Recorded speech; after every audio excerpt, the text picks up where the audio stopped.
रसिक श्रोते हो, नमस्कार.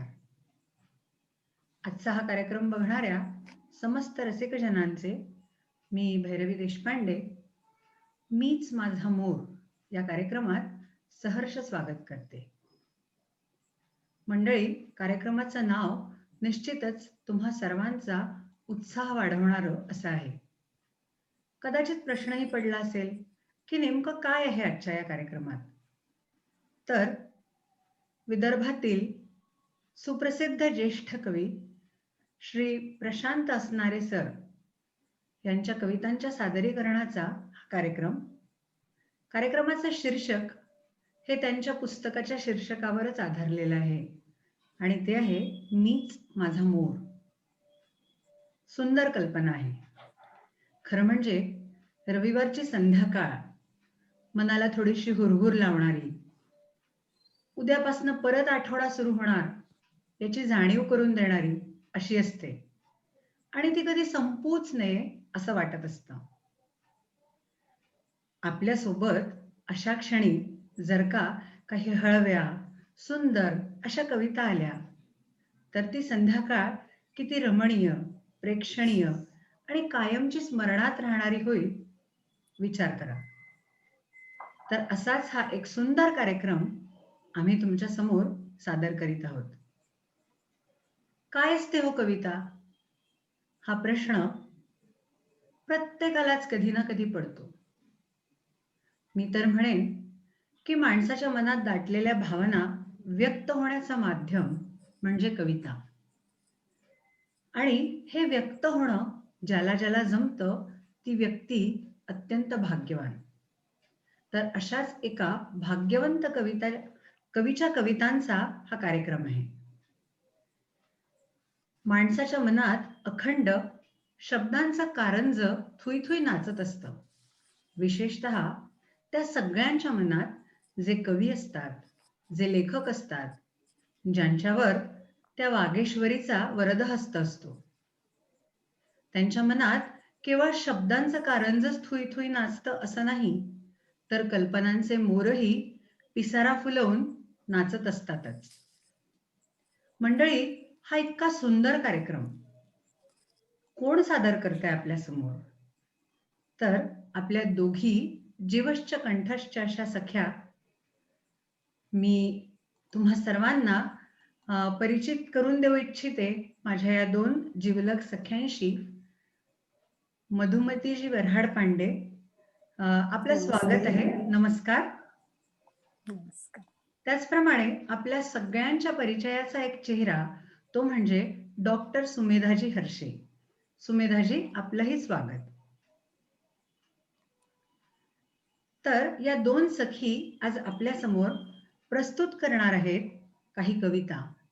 आणि या कविता आहेत, सुरुवातीपासून आपण जसं ऐकतोय त्याचप्रमाणे माननीय प्रशांत असणारे सरांच्या. या दोघी आपल्या आजच्या ज्या सादरीकरण करणाऱ्या सखी आहेत, यांचा आपण एक छोटासा परिचय करून घेऊया. तर सर्वप्रथम मधुमती वऱ्हाड पांडे. मधुमतीजी या आपल्या परिवाराचाच एक हिस्सा आहेत आणि अकोल्याला राहत असलेल्या मधुमतीजींनी जवळपास 25 वर्ष इलेक्ट्रॉनिक्स आणि कम्प्युटर सायन्समध्ये लेक्चररशिप केलेली आहे. MSc केलेलं आहे त्यांनी अप्लाइड इलेक्ट्रॉनिक्समध्ये. हे मी विशेषत्वानं वाचून दाखवते. त्यामागचं कारण असं की जेव्हा तुम्ही यांचं सादरीकरण, यांचं अभिवाचन ऐकाल तेव्हा तुम्ही हे सगळं विसरून जाल. इतकं अप्रतिम सादरीकरण कवितांचं त्या करतात. यांच्याबद्दल बोलायचं झालं तर वेगवेगळ्या वृत्तपत्रांमधून त्यांनी ललित लेखन केलेलं आहे, कविता करायला आवडतात, अभिवाचन, नाटक यामध्ये सुद्धा त्यांची भरपूर रुची आहे. त्याचबरोबर एक आणखीन आपण ज्याला म्हणू शकतो की त्यांच्या व्हॅल्यूला ऍड करणारी गोष्ट म्हणजे त्यांच्या पेंटिंगच्या प्रदर्शन बरेच झालेले आहेत.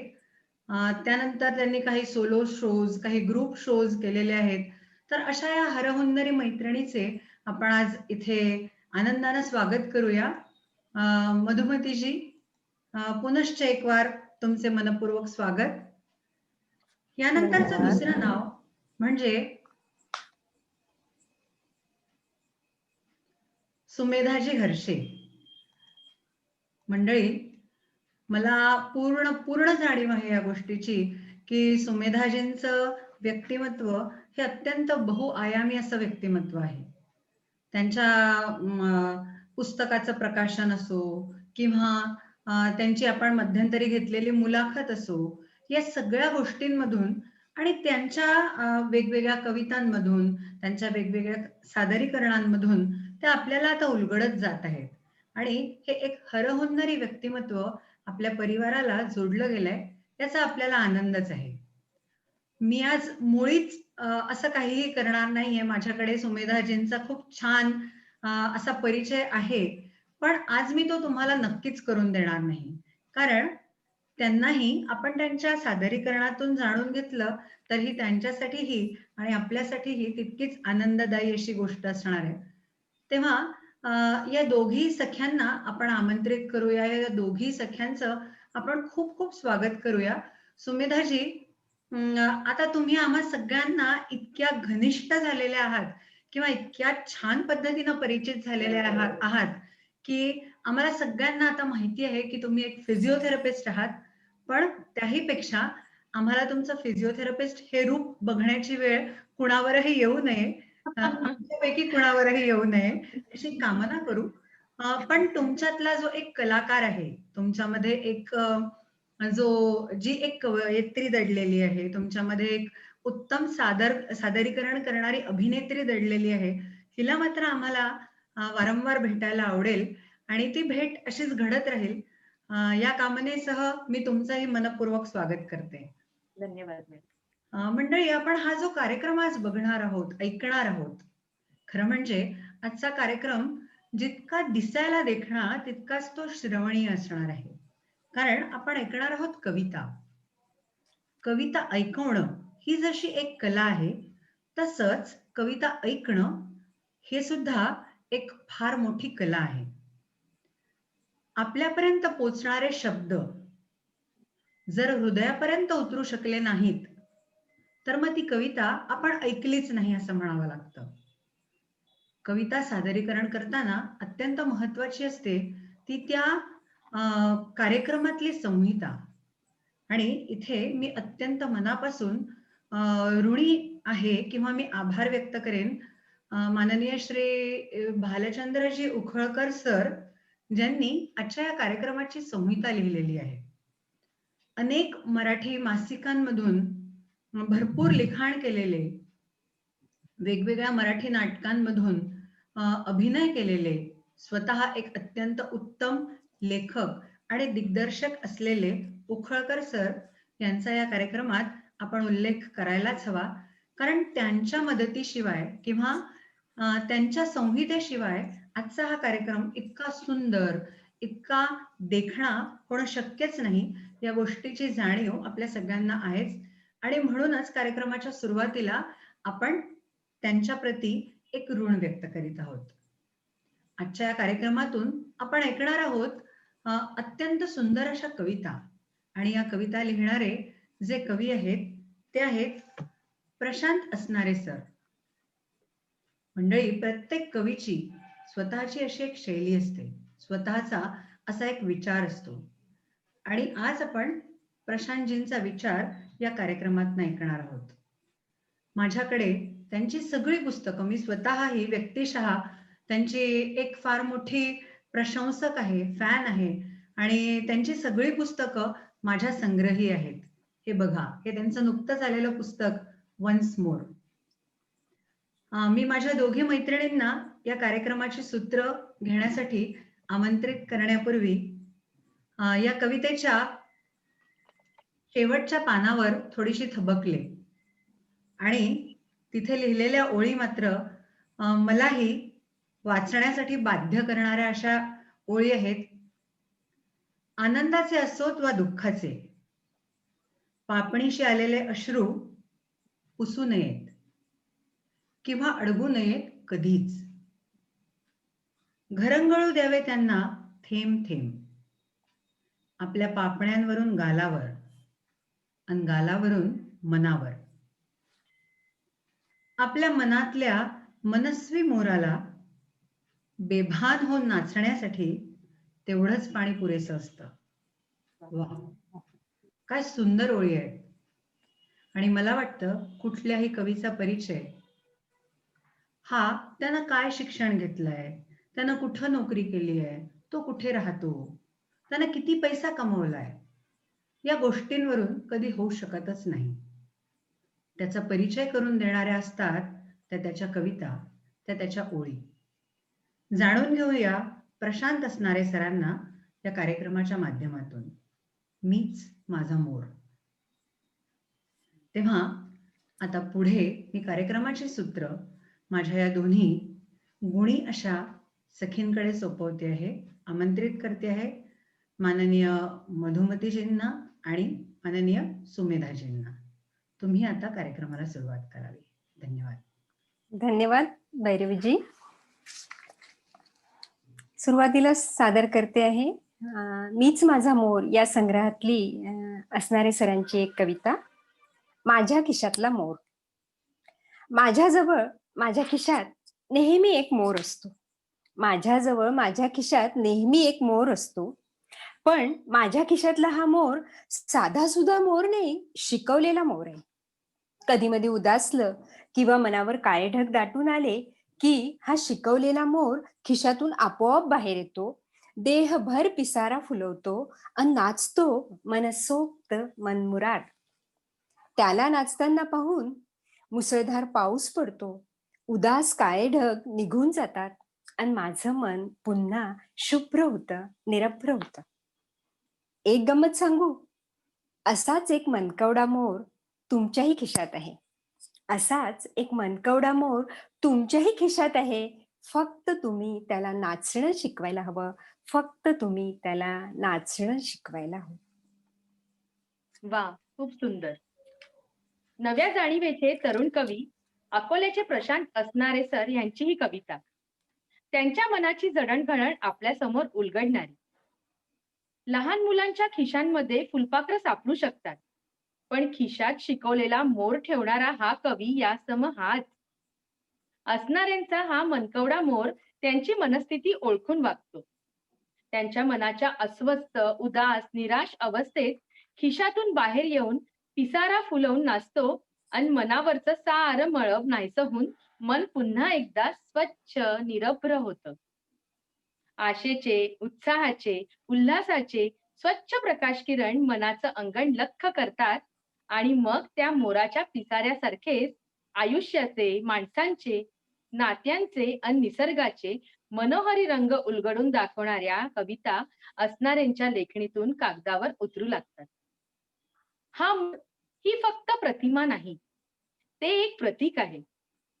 सगळीकडे अस्वस्थतेचं, नैराश्याचं, कुचंबणेचं, असुरक्षिततेचं मळब दाटून आलेल्या आजच्या गढुळलेल्या वातावरणाचा पराभव करून सुखमय, शांतिमय, आनंददायी आकाशात जगू पाहणाऱ्या सामान्यांच्या इच्छा आकांक्षाचं प्रतीक.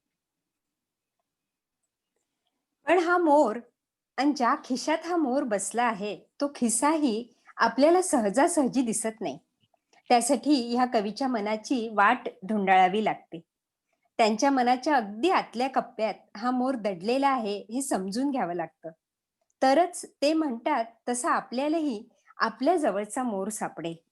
एवढंच नाही तर त्या मोराच्या पिसाऱ्यातले सगळे रंग त्यांच्या मनाच्या विविध कप्प्यांमध्ये विखुरलेले आपल्याला दिसतील.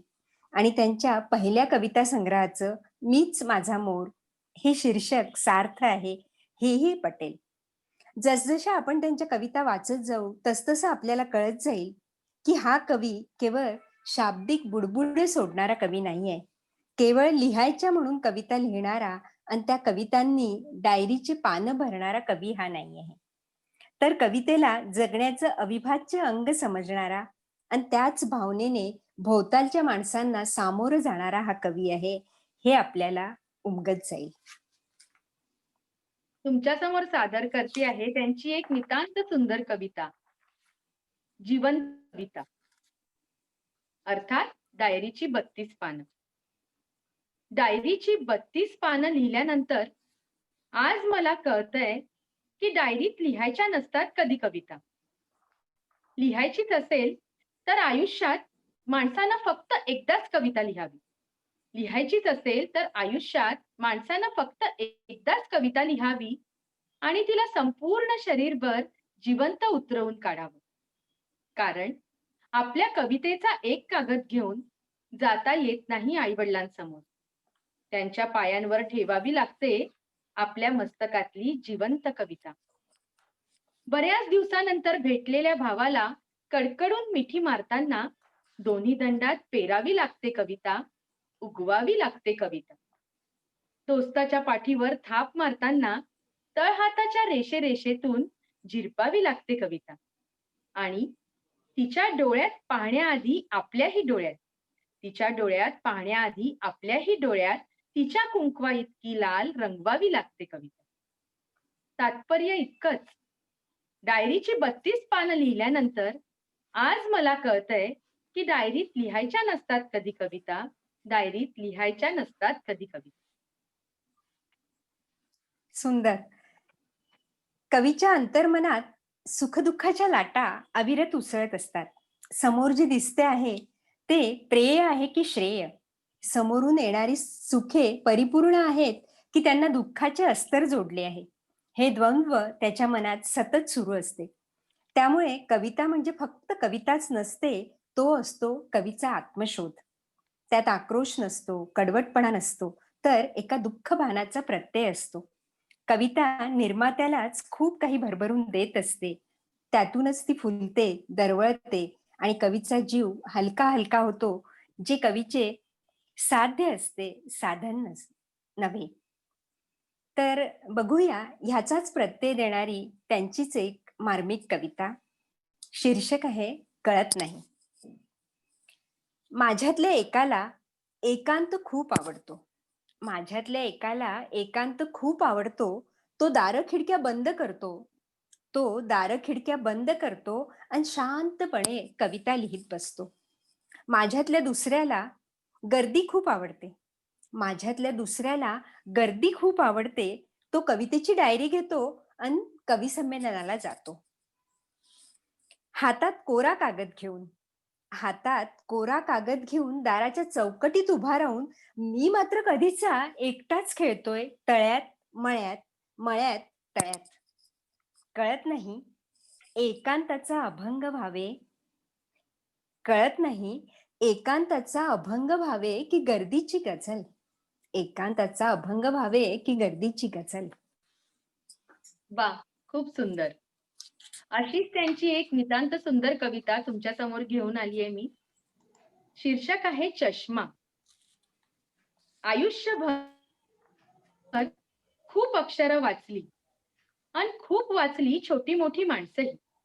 आयुष्यभर खूप अक्षरं वाचली आणि खूप वाचली छोटी मोठी माणसंही. फक्त असं करताना नकळतपणे एक चूक झाली. ज्या चष्म्याने अक्षरं वाचली त्याच चष्म्याने माणसं वाचायला नको होती. उशिराने लक्षात आलं की चष्म्याच्या काचेतून फक्त अक्षर वाचायची असतात आणि डोळ्याच्या काचेतून माणसं. वाह! आता आयुष्याच्या संध्याकाळी चष्म्याच्या तडकलेल्या काचेतून पाहताना सगळी अक्षरं अंधुक दिसतायत आणि जवळची माणसं खूप धुसर. अक्षरं अंधुक दिसतायत आणि जवळची माणसं खूप धुसर, खूप धुसर. वाह! तुमचा कार्यक्रम इतका खूप सुंदर. सुंदर सुरू आहे आणि इतक्या एकापेक्षा एक सरस अशा कविता तुम्ही वाचताय की मी स्वतःला थांबवू शकले नाही आणि मध्येच मला तुम्हाला दाद द्यावीशी वाटली. खूप छान. धन्यवाद. प्रशांतजींच्या धन्यवाद. कविता जितक्या सुंदर आहेत, तितकं सुंदर तुमचं दोघींचं सादरीकरणही आहे. वाह! धन्यवाद भैरवीजी. आपल्या स्वतःच्या कवितेविषयी बोलताना प्रशांत असणारे म्हणतात, कवी हा सृजन क्षणापुरताच कवी असतो. कविता निर्मितीच्या उत्कट कालावधीपुरताच तो कवी असतो. त्याआधी व त्यानंतर तो सर्वसामान्यासारखाच एक फार तर डोळस वाचक किंवा सुज्ञ अभ्यासू निरीक्षक असतो. या दृष्टीने मी माझ्यातल्या कवित्वाकडे पाहतो. ज्या परिसरात, ज्या क्षेत्रात आपण जगतो, तिथल्या घडामोडी आपल्या मनावर सतत आघात करत असतात. आपलं संस्कारित मन त्याची सतत नोंद घेत असतं आणि चिंतन करत असतं. अशा चिंतनाचं परिपक्व प्रगतीकरण जो तो आपापल्या प्रज्ञेनुसार करतो. चिंतनाच्या प्रगतीकरणाची प्रत्येकाची तऱ्हाही वेगळीच असते. त्या लालित्यालाच कदाचित प्रतिभा किंवा अभिव्यक्ती म्हणावं. अशाच काहीशा धारणेमधून माझी अभिव्यक्ती, माझं स्वतंत्र चिंतन कवितेच्या रूपात व्यक्त होत गेलं. माझी कविता म्हणजे मी अनुभवलेल्या आणि मनाशी नोंदवून ठेवलेल्या घटनांवरचा अभिप्राय असतो असे मी मानतो. कारण ती केवळ प्रतिक्रिया व्यक्त करत नाही, तर काही प्रश्नही निर्माण करते. तर काही वेळेस ती काही मूलभूत प्रश्नांच्या उकली शोधण्याचा प्रामाणिक प्रयत्नही करते. बघूया त्यांचीच पुढची कविता. शीर्षक आहे रातराणी. कुसुम पूर्वी आमच्या शेजारी राहायची. कुसुम पूर्वी आमच्या शेजारी राहायची. तिच्या अंगणात रातराणीचं सळसळतं झाड नेहमी गच्च बहरलेलं. मी तिच्याकडे खेळायला जायचो. तिच्या अंगाला रातराणीचाच वास यायचा. आता कुसुम नाही, सलमा राहते. आता कुसुम नाही, सलमा राहते. अंगणात रातराणीचं झाड तसंच गच्च बहरलेलं. आई मला सलमाकडे खेळायला जाऊ देत नाही. आई मला सलमाकडे खेळायला जाऊ देत नाही. माझी उत्सुकता एवढीच की सलमाच्याही अंगाला रातराणीचा वास येत असेल. सलमाच्याही अंगाला रातराणीचाच वास येत असेल. वा, काय सुंदर मतितार्थ दडलाय या कवितेमध्ये. अशीच अजून त्यांची सुंदर मतितार्थ दडलेली एक कविता तुमच्या समोर सादर करते आहे देवदर्शन. हातात फुलं घेऊन तुझ्या दर्शनासाठी रांगेत उभा राहिलो, तर तूच दिसलास देवळाच्या पायऱ्या उतरून घाईघाईनं खाली येताना. हातात फुलं घेऊन तुझ्या दर्शनासाठी रांगेत उभो, तर तूच दिसलास देवळाच्या पायऱ्या उतरून घाईघाईनं खाली येताना. मी म्हणालो, आम्ही तुझ्यासाठी इथे ताटकळत उभे आहोत, आणि तू कुठे निघालास? तू म्हणालास, पायरीवर बसलेल्या त्या आजोबांना जरा घरी सोडून येतो. मी मागे वळून पाहिलं, तर दर्शन घेऊन घरी परतणाऱ्या आजोबांच्या काठीत तू विरघळत होतास विनायास. घरी परतणाऱ्या आजोबांच्या काठीत तू विरघळत होतास विनायास. आणि तिकडे गाभाऱ्यात भक्तांची देमार गर्दी उतू उतू चाललेली. गाभाऱ्यात भक्तांची देमार गर्दी उतू उतू चाललेली. वा, किती अर्थपूर्ण अशी कविता वाचली आहेस. बरोबर. हम्म. कवितेच्या आता ओळी या हा हा हा पुढची बोल ना कविता सुमेधा. आपण घेऊया. त्याआधी प्रशांत सरांचं थोडं मनोगत आहे, ते मी सादर करते. कवितेच्या ओळी वाचकाच्या मनात सतत रेंगाळत राहणं, झंकारत राहणं ही कवीची खरी ताकद असते. ही ताकद असणाऱ्यांच्या कवितेत आहे. एवढा मोठा आशय आणि चिंतनाची डूब घेऊन येणारे एवढे उत्कट आणि तरीही एवढे सोपे लिहिता येऊ शकते, असा प्रश्न असराळेच्या कविता वाचल्यावर वाचकाला पडल्याशिवाय राहणार नाही. म्हणूनच समकालीन अनुभवशून्य पारंपरिक पूर्वानुभवात अडकून पडलेल्या साचेबंद प्रचारकी कवितेत असणाऱ्यांच्या कवितेची मुद्रा अधिक ठळक, अधिक समृद्ध व नाविन्यपूर्ण आहे. खुद्द कवी असणाऱ्यांच्या शब्दात सांगायचं तर माणूस, त्याचे अंतरंग, त्याचा समाज, कुटुंब आणि त्यामधला अतूट निसर्ग हा त्यांच्या आवडीचा प्रांत आहे. ते म्हणतात, निसर्गाचा आधार घेतल्याशिवाय कुठलेही तत्वज्ञान जोरकस ठरत नाही. त्यासाठी ते त्यांच्या एका दाखला देतात. मधुमती भराडपांडे मॅडम त्यांचीच ही अशी सुंदर कविता आता इथे सादर करतायत. झाडांना फुलं येतात. झाडांना फुलं येतात. फुलं फुलतात, झुलतात, हळूहळू गळून जातात. झाडांना फुलं येतात, फुलं फुलतात, झुलतात, हळूहळू गळून जातात. झाडांसारखीच माणसांनाही फुलं येतात. झाडांसारखीच माणसांनाही फुलं येतात. ही फुलंही फुलतात, झुलतात, हळूहळू गळू पाहतात. पण माणसं त्यांना गळू देत नाहीत, घट्ट जखडून ठेवतात. माणसं त्यांना गळू देत नाहीत, घट्ट जखडून ठेवतात. मग माणसांना नव्यानं फुलं कशी येणार? मग माणसांना नव्यानं फुलं कशी येणार? वा वा, खूपच सुंदर. वा, काय सुंदर म्हणजे कल्पना केलेली आहे, की आपण ऐकतानाही अगदी आश्चर्यचकित होतो. आणि किती खरी गोष्ट आहे ही. मधुमतीजी, काय वाटतं तुम्हाला? की आपण अशीच अगदी असतो नाही माणसं, की खूप प्रत्येक गोष्ट म्हणजे आपल्याला जखडून ठेवायची असते. मग ती करेक्ट अगदी. आपली आपली म्हणजे लोकं असू देत, काहीही असू देत. म्हणजे सामान्य माणसांचं प्रतिबिंब त्यांच्या कवितांमध्ये खूप खरंच, सुंदर रीतीने व्यक्त झालेलं आहे. अगदी. खरंच, खरंच. सुंदर. त्यांची पुढची कविता आहे पूर्वी. पूर्वी ढगांना नुसता हात लावला की मुसळधार पाऊस पडायचा. आता ढगांना हातात घेऊन गदागदा हलवलं तरी थेंब निथळत नाही. पूर्वी विहिरीत नुसता हात टाकला की हाताला पाणी लागायचं. आता बुडाशी जाऊन बसलं तरी ओंजळ भरत नाही. पूर्वी माणसाच्या खांद्यावर नुसता हात ठेवला की हात चिंब भिजायचा. पूर्वी माणसाच्या खांद्यावर नुसता हात ठेवला की हात चिंब भिजायचा. आता हृदयाला हात घातला तरी ओल लागत नाही. थोडक्यात, हे ढग काय, ही विहीर काय, हा माणूस काय, चराचरातून पाणी आटत चाललंय हेच खरं, चराचरातून पाणी आटत चाललंय हेच खरं. खूप सुंदर. असणारे म्हणतात त्याप्रमाणे झाडं, फुलं, पक्षी, चिमण्या, नदी, ढग, चंद्र, समुद्र आणि पाऊस ह्या निसर्गाशी संबंधित गोष्टी आपल्याला असणाऱ्यांच्या कवितेमध्ये ठिकठिकाणी भेटतात.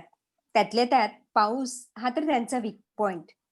पाऊस ही प्रतिमा घेऊन माणसाच्या जगण्याशी संबंधित अनेक जिव्हाळ्याचे विषय त्यांनी त्यांच्या कवितांमधून हाताळले आहेत. पाऊस हे असणाऱ्यांच्या स्वतःच्या जगण्यातलं अविभाज्य संवेदनशील अंग आहे, हे त्यांच्या पावसाशी संबंधित कविता वाचताना आपल्याला क्षणोक्षणी जाणवत राहतं. एक छोटीशी 4 ओळींची त्यांची ही कविता बघूया. तुझ्या वाढदिवसाला भेट म्हणून, तुझ्या वाढदिवसाला भेट म्हणून मी एक ढग पाठवतो आहे. इच्छा एवढीच की माझ्या वाढदिवसापर्यंत त्या ढगातून खूप पाऊस यावा. माझ्या वाढदिवसापर्यंत त्या ढगातून खूप पाऊस यावा. वा वा वा, खूपच सुंदर. अशीच आणखीन एक छोटीशी पावसावरची त्यांची कविता सादर करतेय. मी पावसात भिजतो आहे अन तू पावसाचे थेंब मोजते आहेस. मी पावसात भिजतो आहे अन तू पावसाचे थेंब मोजते आहेस. मी तुला किती वेळा सांगितलं, आयुष्यात प्रत्येक गोष्टीची अशी मोजदाद करायची नसते म्हणून. आता तूच सांग, परवा ज्या समुद्रात आपण डुंबलो, तो समुद्र किती थेंबांचा होता? तो समुद्र किती थेंबांचा होता? वा, सुंदर कल्पना आहे. पावसाला माणसाच्या आयुष्यात अनन्यसाधारण महत्व आहे. हे तर कोणीच नाकारू शकत नाही. परंतु माणसासारखीच झाडं, पक्षी, प्राणी, शेतातली पिकं यांच्याही पावसाप्रती भावना असतात, हे फक्त असणारेच टिपतात आणि त्यालाही कवितेत स्थान देतात. शिवाय हाच पाऊस वेगवेगळ्या परिस्थितीतल्या वेगवेगळ्या माणसांसाठी कसा वेगवेगळा परिणाम करत असतो, हे त्यांच्या कवितेतून उलगडत जातं. त्यांचीच एक छोटी कविता इथे सादर करते. काल रात्री मुसळधार पावसाने अख्ख्या गावाला झोडपलेले. काल रात्री मुसळधार पावसाने अख्ख्या गावाला झोडपलेले. आज गावाच्या काळ्या अंगावर हिरवे वळ उमटलेले. आज वा गावाच्या काळ्या अंगावर हिरवे वळ उमटलेले. वा, खूपच छान. अगदी छोट्या शब्दांमध्ये खूप मोठा आशय ही त्यांच्या कवितेची खासियतच आहे. आणि आणखी एक त्यांची पावसावरची अशाच एक आशयगर्भ कविता आपल्या समोर सादर करते आता. बरेच दिवस झाले आमच्या गावात पाऊस आला नाही. बरेच दिवस झाले आमच्या गावात पाऊस आला नाही. समजा यानंतरही तो आलाच नाही. तर मी भलेही पावसावरच्या कविता वाचेल, पावसावर कविता लिहील आणि माझी पावसाची हौस कशी बशी भागवून घेईल. पण माझ्या अंगणातल्या मलूल झाडांचं काय? समजा त्यानंतरही पाऊस आलाच नाही. समजा त्यानंतरही पाऊस आलाच नाही, तर शेवटचा उपाय म्हणून मी पावसावर लिहिलेल्या चिंब कविता झाडांना वाचून दाखवू, झाडं ऐकतील, झाडं जगतील. वा वा वा, खूपच सुंदर. अशीच त्यांची एक पावसावरची नितांत सुंदर कविता सादर करते आहे, रंग पावसाचा. माझी मुलगी पावसाचं चित्र काढते आहे. चित्रात रंग भरताना ती मला विचारते, बाबा, पावसाला कोणता रंग देऊ? माझी मुलगी पावसाचं चित्र काढते आहे. चित्रात रंग भरताना ती मला विचारते, बाबा, पावसाला कोणता रंग देऊ? मी काय सांगू? तिला पावसाचा कोणता रंग सांगू? कोंब फुटलेल्या विशुद्ध मातीसाठी पावसाचा रंग हिरवा असतो म्हणून सांगू? की एकाच छत्रीतून चालणाऱ्या त्या दोघांसाठी पावसाचा रंग गुलाबी असतो म्हणून सांगू? शेतात नाचणाऱ्या दाण्यांसाठी पावसाचा रंग पांढरा असतो म्हणून सांगू? की जंगलात हुंदडणाऱ्या वेड्या मोरांसाठी पावसाचा रंग निळा असतो म्हणून सांगू?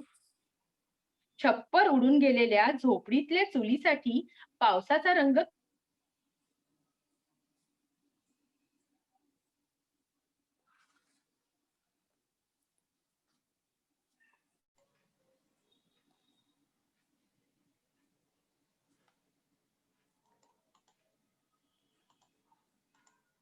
काही प्रॉब्लेम आलेला दिसतोय.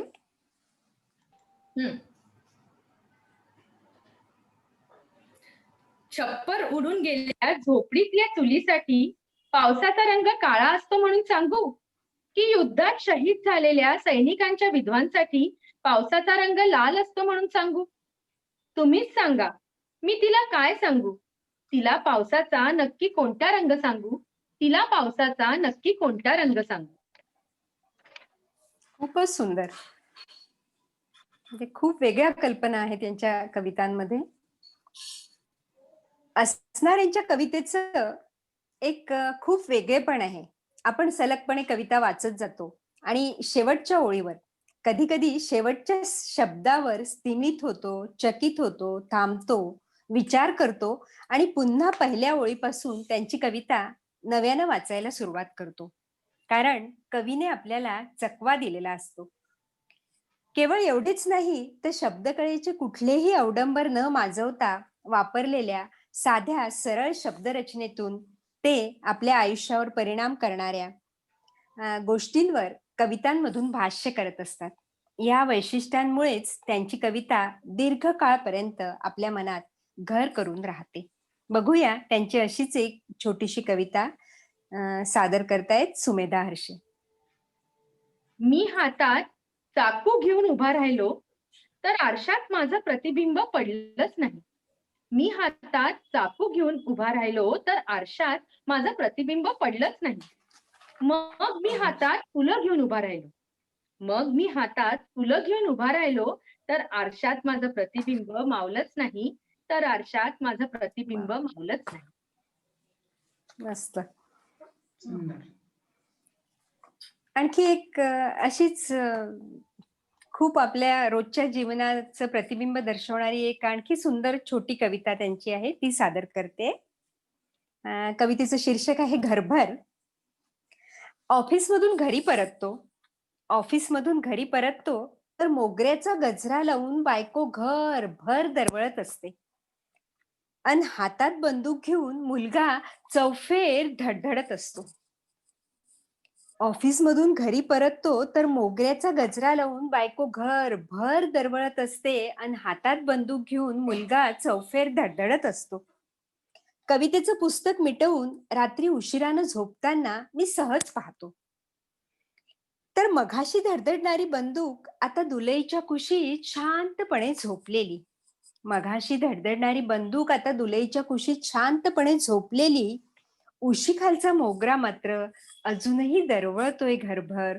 उशीखालचा मोगरा मात्र अजूनही दरवळतोय घरभर. वा वा वा, खूपच सुंदर. असंच आपल्या दैनंदिन जीवनाशी निगडीत असलेलं महत्वाचं एक आपण उल्लेख करता येईल असं, आता आपलं कम्प्युटरचं जग आहे, ईमेल पाठवतो. पण आपल्याला अजूनही पत्रांचं अप्रूप आहे. तर त्यांनी पत्र या विषयावरच इतकी सुंदर कविता केलेली आहे, ती आता तुमच्या समोर सादर करते आहे. पत्र. पत्र येतं, माणसाला माणसाचं पत्र येतं. पत्र येतं माणसाला माणसाचं पत्र येतं. पानभर लिहिलेल्या पत्रात मधली एक ओळ घोटून घोटून खोडलेली. लिहिणाऱ्यानं ती ओळ अशी खोडलीये की हातीच लागत नाहीत त्यातले शब्द.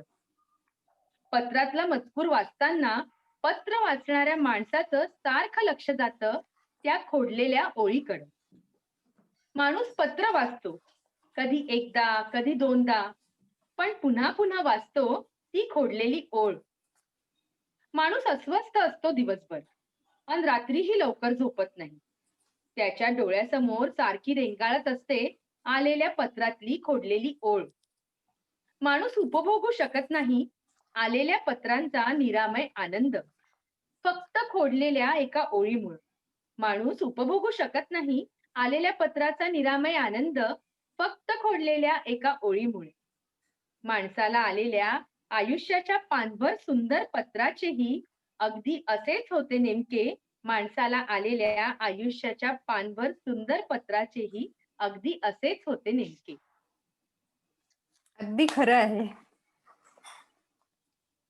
असणारे सरांच्या शब्दात सांगायचं तर आशयानुसार कवितेचा ढाचा असावा, त्यानुसार शब्दांची रचना असावी. शब्दांसाठी कविता नसावी, कवितेसाठी शब्द आपोआप धावून यावेत. केवळ वृत्तासाठी कविता नको, तर ती वृत्तीसाठी असावी. त्यानुरूप तिचा बंध ठरवला जावा. कमीत कमी शब्दातून जास्तीत जास्त परिणाम साधण्याची शक्ती कवितेमध्ये असते. बंदुकीची गोळी लहान असते, परंतु तिच्यात छाती भेदून टाकण्याची जबरदस्त ताकद असते. कविता लिहिताना मी नेहमी ही बंदुकीची गोळी डोळ्यासमोर ठेवतो.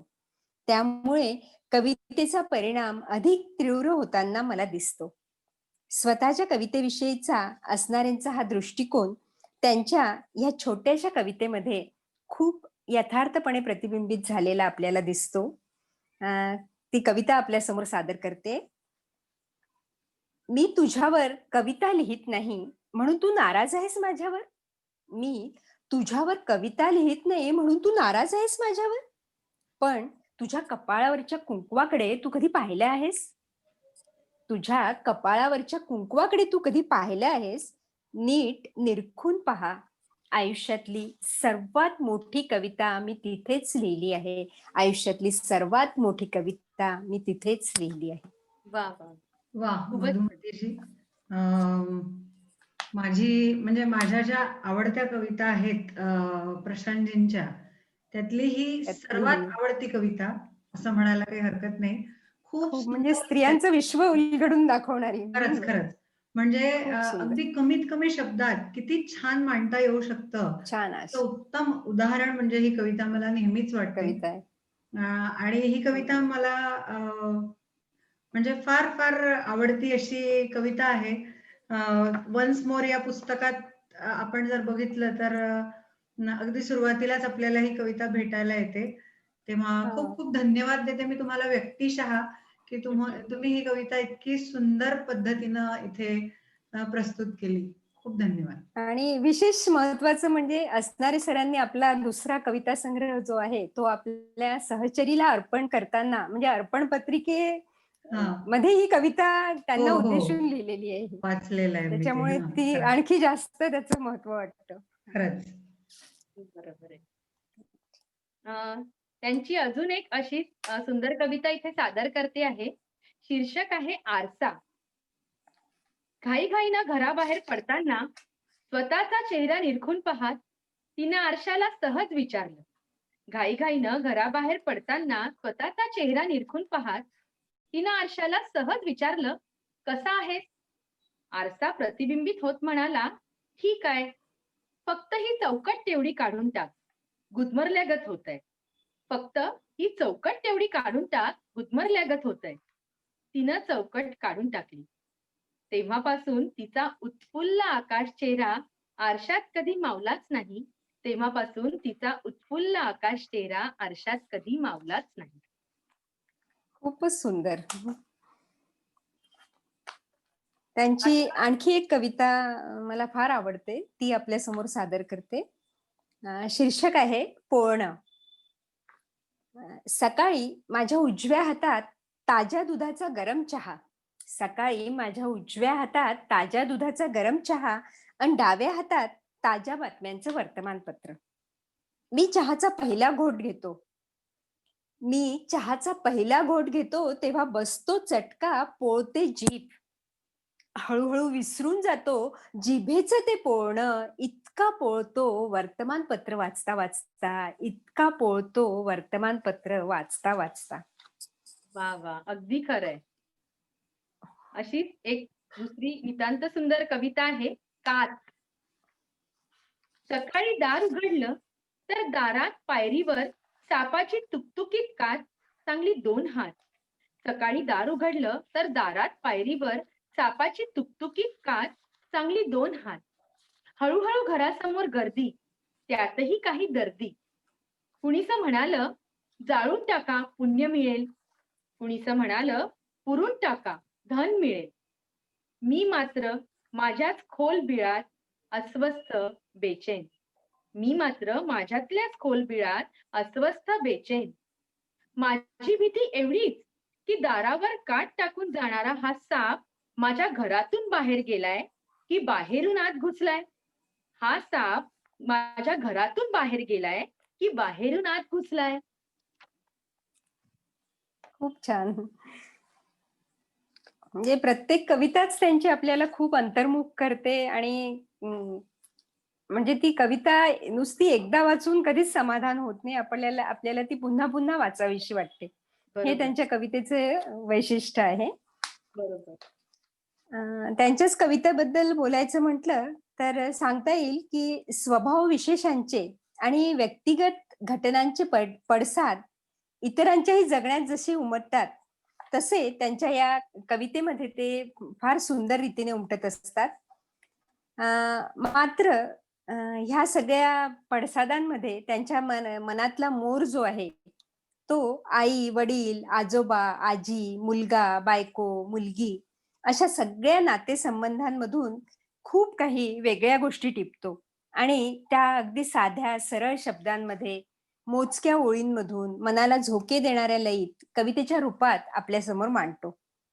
कुटुंबातील 2 पिढ्यांमधली विचारांची तफावत, त्यापायी त्यांच्या जीवनशैलीत होत गेलेले बदल, अंधानुकरण झालेल्या काही परंपरागत गोष्टी या विषयांवरच्या त्यांच्या काही कविता आपल्याला विचार करायला तर लावतातच, पण ज्या पद्धतीनं मोजक्या आणि नेमक्या शब्दांमधून हे आपल्या समोर येते ते थेट आपल्या हृदयापर्यंत पोहोचते आणि आपल्याही नकळत आपल्या तोंडून निघून जाते की वा क्या बात है.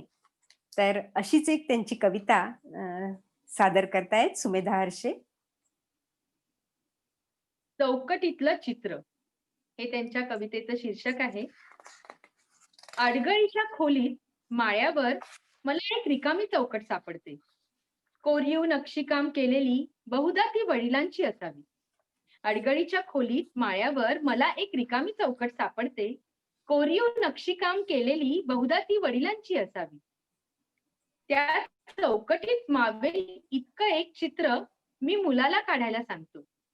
मुलगा लगेच काढतोही, पण चुकून त्यानं काढलेलं चित्र मोठं होतं आणि चौकट लहान. चुकून त्यानं काढलेलं चित्र मोठं होतं आणि चौकट लहान. आता मी विचार करतोय की मुलाच्या चित्रासाठी वडिलांची ती चौकट तोडून मोठी करू की वडिलांच्या चौकटीसाठी मुलानं काढलेलं ते सुरेख चित्र फाडून लहान करू. खूप सुंदर. परंपरेवर भाष्य करणारी त्यांची आणखी एक कविता अशीच बघूया. ह्या कवितेमध्ये सुद्धा या परंपरांवर अतिशय सुंदर रीतीने त्यांनी प्रकाश टाकलाय. म्हणजे परंपरा ज्या असतात आपल्या त्या आपल्या रोजच्या जीवनामध्ये कशा आपल्या म्हणजे रोजच्या जीवनामध्ये कसा काय म्हणता येईल त्याला परिणाम करतात आणि आपल्याला कशा अंतर्मुख करतात. म्हणजे ज्या आपण परंपरांना धरून असतो आणि त्या कशा निरर्थक असतात हेही त्यामधून आपल्याला सूचित केलंय त्यांनी ह्या कवितेमधून. शीर्षकच आहे कवितेचं परंपरा. बाहेरचा मुसळधार पाऊस पाहताना माझ्या मुलानं उत्सुक नजरेनं विचारलं. बाहेरचा मुसळधार पाऊस पाहताना माझ्या मुलानं उत्सुक नजरेनं विचारलं, पावसात भिजू? अन मी नखशिखांत हादरलो. पिढ्यानपिढ्या तोच पाऊस, तोच कोवळा प्रश्न आणि तेच कठोर उत्तर. तरीही सगळी शक्ती एकवटून मी मोठ्यानं हो म्हणालो. हो म्हणताना घराच्या परंपरागत भिंती मुळासकट थरथरल्या, हादरल्या. अगदी तकलादू खिळ्यावर लटकलेल्या पिढीजात तसबिरी सकट. पिढ्या पिढ्यांची अशीच उत्तरं आता मी खोडणार आहे. पिढ्या पिढ्यांची अशीच उत्तरं आता मी खोडणार आहे. माझ्या देखत माझा मुलगा थेंब थेंब भिजणार आहे. माझ्या देखत माझा मुलगा थेंब थेंब भिजणार आहे. वा वा वा, खूपच सुंदर मधुमतीजी. त्यांच्या पुढच्या कवितेचं शीर्षक आहे कुठेच नाही. आपण आपल्या सोबतच्या माणसांबरोबर पूर्ण आयुष्य घालवत असतो. ते आपले आई वडील, बायको, मुलं मुली, मित्र, सखे सोबती असे असतात. आपल्याला त्यांची खूप सवय झालेली असते आणि अचानक जर आपला जिवलग आपल्या आयुष्यातून निघून गेला, तर ती पोकळी आपल्याला किती तीव्रतेने जाणवते, हे त्यांनी त्यांच्या कुठेच नाही या कवितेत खूप आर्ततेने मांडलेलं आहे. तर सादर करते त्यांची कविता कुठेच नाही. तुम्ही होतात तेव्हा तुम्ही घरभर असायचे. समोरच्या अंगणापासून मागच्या विहिरीपर्यंत, इथे तिथे सर्वत्र. तुम्ही होतात तेव्हा तुम्ही घरभर असायचे. समोरच्या अंगणापासून मागच्या विहिरीपर्यंत, इथे तिथे सर्वत्र. आज तुम्ही नाहीत, तरीही आम्ही तुम्हाला घरभर शोधतोय. आज तुम्ही नाही तरीही आम्ही तुम्हाला घरभर शोधतोय. कपाटात, कपाटातल्या ड्रॉवर मध्ये, अलमारीत, अलमारीतल्या अल्बम मध्ये, इथे तिथे सर्वत्र. भिंत रंगवून तयार आहे, खिळा ठोकून तयार आहे. चंदनाचा हार आणून ठेवलाय, नक्षीदार चौकट पाहून ठेवलीये. भिंत रंगवून तयार आहे, खिळा ठोकून तयार आहे. चंदनाचा हार आणून ठेवलाय, नक्षीदार चौकट पाहून ठेवलीये. फक्त त्यात ठेवायला कुठेच सापडत नाहीये तुमचा हसरा फोटो. तुम्ही होतात तर तुम्ही घरभर असायचे. आता तुम्ही नाही तर घरात कुठेच नाही. आता तुम्ही नाही तर घरात कुठेच नाही. वा, अगदी हृदय हेलावून टाकणारी कविता आहे. अशीच आणखी एक काळजाला हात घालणारी कविता आपण बघूया. शीर्षक आहे अनुवाद. प्रिय कवी, तुमची आई कविता वाचली. प्रिय कवी, तुमची आई कविता वाचली. खूप आवडली म्हणून पुन्हा पुन्हा वाचली. मला तुमच्या त्या कवितेचा अनुवाद करायचा आहे. मला अनुवाद करायचा आहे. ज्या बोटातून ही कविता निथळली, त्या तुमच्या बोटांचा, हातांचा, डोळ्यांचा अन तुमच्या हृदयाचा सुद्धा. पण अनुवाद करताना मी तुमच्या कोणत्या हृदयाचा अनुवाद करू? पण अनुवाद करताना मी तुमच्या कोणत्या हृदयाचा अनुवाद करू? ज्या हृदयात ही कविता जन्माला आली, त्या तुमच्या हृदयाचा करू, की ज्या हृदयावर दगड ठेवून तुम्ही तुमच्या आईला वृद्धाश्रमात ठेवलंय, त्या तुमच्या हृदयाचा करू? तुम्हीच सांगा कवी, मी तुमच्या कोणत्या हृदयाचा अनुवाद करू? मी तुमच्या कोणत्या हृदयाचा अनुवाद करू? वा वा, आजच्या परिस्थितीचं वास्तव दर्शन या कवितेतनं आपल्याला घडत आहे. आता त्यांची पुढची कविता सादर करतेय मोर. आपल्या कवितांमधून असणारे समाजातल्या विसंगतीवर नेमकं बोट ठेवतात. कुटुंब व्यवस्थेतल्या मारक परंपरांवर भाष्य करतात. माणसांच्या दुष्प्रवृत्तीवर हल्ला करतात किंवा माणसांमधल्या भावनिक धाग्यांची थक्क करणारी उकल करतात. याचं उदाहरण द्यायचं झालं तर प्रत्येक भारतीय कुटुंबाच्या केंद्रस्थानी असलेल्या, कोणत्याही समाजात आदराचे स्थान असलेल्या आणि आपल्या संस्कृतीमध्ये परमेश्वर स्थानी मानल्या गेलेल्या आई ह्या व्यक्तीच्या वाट्याला आजच्या काळात आलेल्या अवहेलनेविषयी, उपेक्षेविषयी आणि दुःखाविषयी आपल्या भावना अभिव्यक्त करताना असणाऱ्यांची लेखणी किती संवेदनशील, हळवी होते, ह्याचा अनुभव आपल्याला त्यांच्या मोर या कवितेमधून येतो. तर तुमच्या समोर सादर करते त्यांची मोर ही कविता. त्याला घास भरवताना त्याची आई नेहमी त्या सुरात म्हणायची, इथे इथे बस रे मोरा, दाणा खा, पाणी पी अन भुर्र उडून जा. त्याला घास भरवताना त्याची आई नेहमी त्याला सुरात म्हणायची, इथे इथे बस रे मोरा, दाणा खा, पाणी पी अन भुर्र उडून जा. आणि बघता बघता एक दिवस तो खरंच मोर झाला. त्यानं दाणा खाल्ला, पाणी प्यायला अन उडून गेला. भुर्र. दारात त्याची उपाशी आई त्याची वाट पाहत बसली. मोर झालेला तो मात्र पुन्हा घरी परतलाच नाही.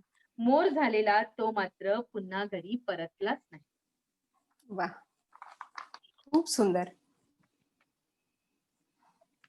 ह्याचप्रमाणे स्त्रियांच्या व्यथाही त्यांनी आपल्या कवितेमध्ये खूप सुंदर रीतीने व्यक्त केलेल्या आहे. तर अशी स्त्रियांच्या व्यथा व्यक्त करणारी आणखी एक त्यांची कविता बघूया. शीर्षक आहे एक कप चहा. सकाळी नवऱ्याच्या हातात ताज्या दुधाचा चहा देताना, सकाळी नवऱ्याच्या हातात ताज्या दुधाचा गरम चहा देताना ओट्यावर थंड होत असतो तिचा एक कप चहा. त्याच्यासाठी आंघोळीचं पाणी काढताना, त्याच्या पानात गरम पोळी वाढताना ओट्यावर थंड होत असतो तिचा एक कप चहा. मुलांसाठी शाळेचा डबा भरताना, त्यांना होमवर्क मध्ये मदत करताना ओट्यावर थंड होत असतो तिचा एक कप चहा.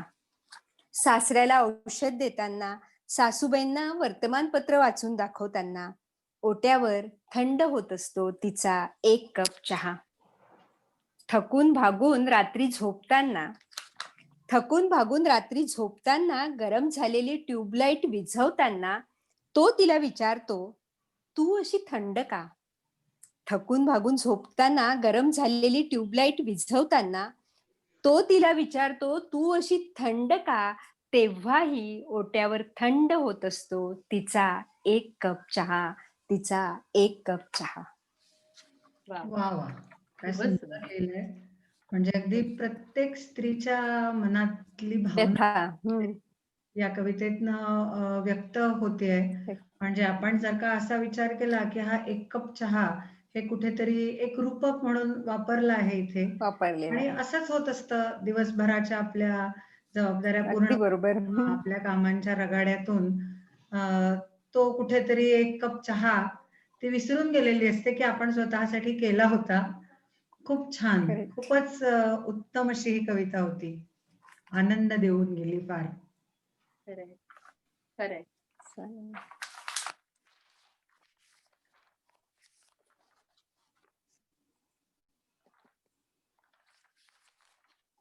आता तुमच्या समोर मी सादर करते आहे दोरी ही कविता, पण त्याविषयी खूप सुंदर निवेदन उखळकर सरांनी या कवितेविषयी लिहिलेलं आहे. ते सादर करतायत मधुमती मॅडम. अक्षरांच्या, शब्दांच्या, कवितेच्या माध्यमातून माणसांचा, त्यांच्या जगण्याचा आणि त्यांच्यातील नातेसंबंधांचा वेध घेणं हा असणाऱ्यांच्या कवितेचा विशेष आहे. कारण हा माणूस, हा समाज केवळ आपल्या घराबाहेरच्या, कुंपणाबाहेरच्या जगाचा समूह आहे असं नाही, तर त्याची खरी सुरुवात आपल्या घरातूनच होते. आपल्या उंबरठ्याच्या आत असणारी विषमता आणि बाहेरची समस्या यामध्ये फरक नसतो. संस्कृती, परंपरा, रूढिवाद, श्रद्धा, अंधश्रद्धा या गोष्टी काही प्रमाणात कौटुंबिक बांधिलकीसाठी अनुकूल असतीलही, परंतु त्याचा अतिरेक मात्र समाजाला घातक असतो.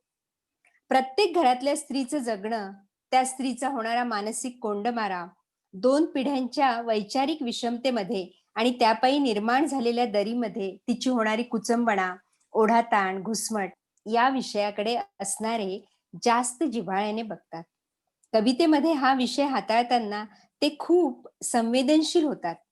त्यांच्या प्रतिमेला वेगळाच रंग चढतो आणि रोजच्या जगण्यातल्या साध्या साध्या घटनांचा प्रभावीपणे वापर करत, पण टोकदारपणे ते त्या स्त्रीची दुःख वाचकांसमोर मांडतात आणि वाचकही पटकन त्या भावनांशी समरस होतात. याचं अतिशय सुंदर उदाहरण म्हणजे त्यांची दोरी ही कविता. दोरी. वडिलांच्या सोवळ्या शेजारी मुलाची जीन्स वाळत टाकताना घराच्या परंपरागत भिंतींनी घट्ट जकडून ठेवलेली ती दोरी दिवसभर थरथरत राहते, आतून बाहेरून. वडिलांच्या सोवळ्या शेजारी मुलाची जीन्स वाळत टाकताना घराच्या परंपरागत भिंतींनी घट्ट जकडून ठेवलेली ती दोरी दिवसभर थरथरत राहते, आतून बाहेरून. पिकलेल्या उन्हात वडिलांचं कुबट सोवळं जास्त कडक होत जातं, जीर्ण होतं. मुलाची जीन्स मात्र अजूनही वाळलेली नाही. दोन्ही भिंतींचा तोल सावरत दोरी अजून थरथरतेच आहे. दोन्ही भिंतींचा तोल सावरत दोरी अजून थरथरतेच आहे. दोन्ही कपड्यांचा भार झेलत खोल खोल गुदमरतेच आहे, खोल खोल गुदमरतेच आहे. वा, अतिशय सुंदर रीतीने व्यक्त केल्या याच्यामध्ये ह्या परंपरा, स्त्री आणि ह्या सगळ्याच गोष्टी. खरं सांगायचं तर त्यांच्या प्रत्येक कवितेमध्येच खूप असा आशय दडलेला आहे. त्यांचीच एक आणखी अतिशय सुंदर अशी कविता सादर करते आपल्या समोर. ही कविता सुद्धा अगदी आपलं हृदय हेलावून टाकणारी अशी कविता आहे. शीर्षक आहे तिरंग्याचं चित्र. ती विधवा तिरंग्याचं चित्र काढते आहे. ती विधवा तिरंग्याचं चित्र काढते आहे, पण तिच्याजवळ रंगच नाहीत आकर्षक. शेवटी ती झेंड्याच्या वरच्या भागात तिचं उरलेलं कुंकू ठेवते, खालच्या भागात हिरवकंच मन, आणि मधल्या भागात तिचंच पांढरफट्ट कपाळ. तिनं रंगवलेला हा झेंडा आता आयुष्यभर नुसताच फडफडत राहील एका अशोक चक्राशिवाय. तिनं रंगवलेला हा झेंडा आता आयुष्यभर नुसताच फडफडत राहील एका अशोक चक्राशिवाय. वा वा वा. खूप यथार्थ चित्रण मांडलं आहे या कवितेतून. प्रत्येक कलेच्या क्षेत्रात काही कलावंत त्यांच्या विशिष्ट कलाकृतीसाठी विशेष करून ओळखले जातात. म्हणजे तो कलावंत आठवला की त्याची ती कलाकृती आठवतेच, किंवा त्या कलाकृतीचा उल्लेख झाला की पाठोपाठ त्या कलावंताचे नाव आठवते. कवितेच्या क्षेत्रात कुसुमाग्रज आणि त्यांची प्रेम खुणावर करावे, प्रेम खुणावरही करावे. मंगेश पाडगावकर आणि त्यांची प्रेम म्हणजे प्रेम म्हणजे प्रेम असतं ही कविता. विठ्ठल वाघ आणि त्यांची काया मातीत मातीत ही कविता, आणि फ मु शिंदे यांची आई एक नाव असतं, गजबजलेलं गाव असतं. अगदी ह्याच लोकांप्रमाणे असणारेंची वात ही कविता त्यांना अमरत्व देऊन गेलेली आहे. प्रशांत असणारे हे नाव आल्याबरोबर वात ही कविता आठवल्याशिवाय राहत नाही. तर तुमच्या समोर सादर करते आहे त्यांची अजरामर कविता वात. मुलगा म्हणाला, आई दिव्याची वात मोठी कर, मला वाचता येत नाही. मुलगा म्हणाला, आई दिव्याची वात मोठी कर, मला वाचता येत नाही. वडील म्हणाले, अगं दिव्याची वात कमी कर, मला झोप लागत नाही. मुलगा म्हणाला, आई दिव्याची वात मोठी कर, मला वाचता येत नाही. वडील म्हणाले, अगं दिव्याची वात कमी कर, मला झोप लागत नाही. आई रात्रभर दिव्याची वात कमी जास्त करत राहिली. आई रात्रभर दिव्याची वात कमी जास्त करत राहिली. आयुष्यभर दोघांमध्ये वातीसारखी जळत राहिली. आयुष्यभर दोघांमध्ये वातीसारखी जळत राहिली. धन्यवाद. खूप सुंदर. तर भैरवीजी, अशा प्रशांत असणारे सरांच्या कविता आम्ही दोघींनी सादर करण्याचा प्रयत्न केलेला आहे. आशा करते की सर्व रसिक प्रेक्षकांना या कवितांचं सादरीकरण नक्कीच हृदयाला भिडेल आणि आवडेल. धन्यवाद. धन्यवाद.